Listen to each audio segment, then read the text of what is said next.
Monumen Jogja Kembali adalah monumen yang didirikan untuk memperingati peristiwa sejarah, yaitu ditariknya tentara kolonial Belanda dari ibu kota Yogyakarta pada tanggal 29 Juni 1949, yang sekaligus juga menjadi penanda berfungsinya kembali kota Yogyakarta sebagai ibu kota Republik Indonesia dan bukti nyata bebasnya bangsa Indonesia dari kekuasaan pemerintah Belanda. Monumen ini terletak di Jongkang, Sariharjo, Ngaglik, Kabupaten Sleman, Daerah Istimewa Yogyakarta. Dipilihnya lokasi tersebut karena merupakan titik terakhir Belanda mundur dari Jogja ke Magelang. Lokasinya strategis dan berada di garis imajiner yang dianggap sebagai pendatang rezeki. Museum ini mulai dibangun pada tanggal 29 Juni 1985 dengan diawali upacara tradisional penanaman kepala kerbau dan peletakan batu pertama oleh Sri Sultan Hamengkubuwono IX beserta Sri Paduka Paku Alam VIII.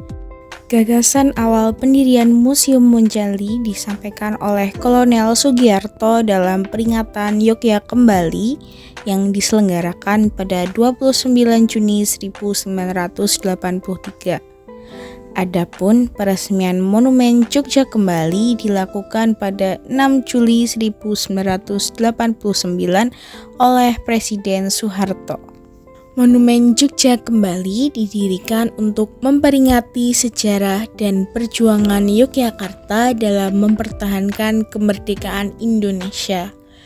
Selain itu, Monjali juga didirikan sebagai penghormatan kepada para pahlawan yang telah berjuang mempertahankan kemerdekaan Indonesia, serta sebagai pengingat bagi generasi muda untuk mempertahankan sejarah dan kemerdekaan yang telah diraih oleh bangsa Indonesia.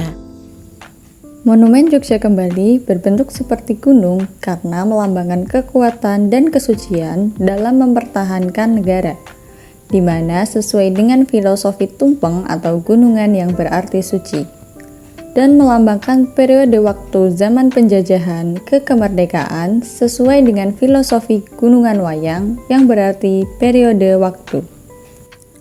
Museum ini terdiri dari 3 lantai.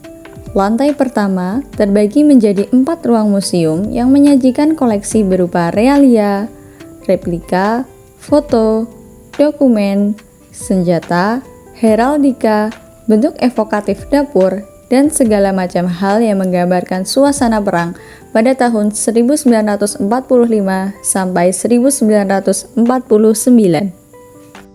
Pada bagian ini terdapat berbagai replika tentang persiapan proklamasi kemerdekaan Indonesia. Terdapat berbagai macam replika senjata dan juga patung-patung yang ada di bagian ini. Terdapat juga berbagai foto-foto yang masih digunakan hingga saat ini. Sekarang kita ada di museum bagian kedua. Pada museum ini kita akan menceritakan mengenai Perang Gerilya.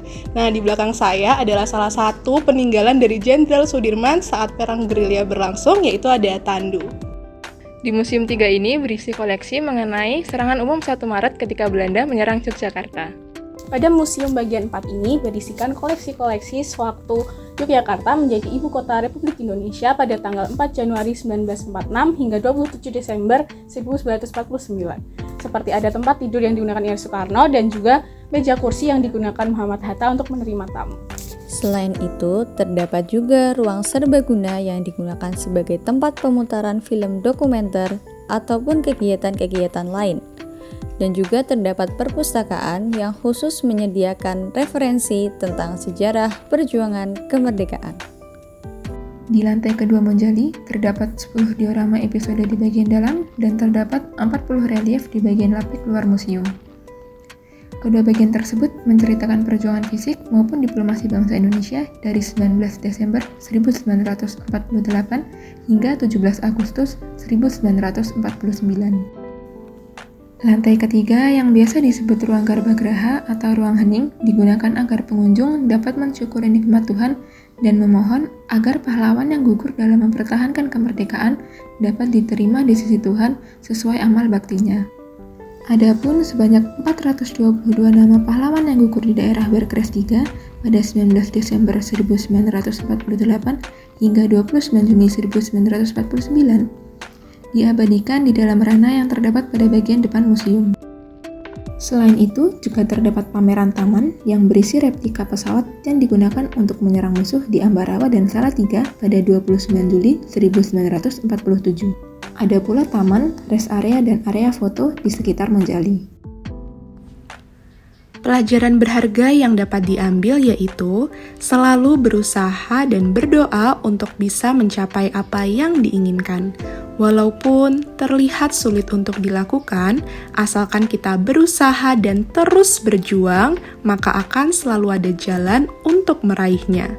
Layaknya sosok Jenderal Sudirman yang berhasil menghambat pasukan Belanda dan memperkuat semangat perjuangan kemerdekaan melalui perang gerilya walau dalam keadaan sakit. Pelajaran berharga lainnya yaitu pentingnya kerjasama dan saling bahu-membahu seperti yang dilakukan masyarakat Yogyakarta dalam membantu menyediakan kebutuhan-kebutuhan pejuang ketika perang berlangsung. Selain itu, pelajaran yang dapat dipetik ialah senantiasa meneruskan perjuangan para pahlawan dengan mengisi dan mempertahankan kemerdekaan. Salah satu cara yang bisa kita lakukan sebagai generasi muda adalah saling menghormati, berbagi kepada sesama, ataupun melakukan pengabdian ke masyarakat. Mempertahankan kemerdekaan juga dapat dilakukan dengan cara cinta tanah air, mengharumkan nama bangsa, mempelajari dan mengenalkan budaya Indonesia ke kancah internasional, serta membeli produk-produk lokal buatan Indonesia. Pelajaran yang terakhir yaitu Tidak melupakan sejarah, serta terus memiliki jiwa nasionalisme dan patriotisme.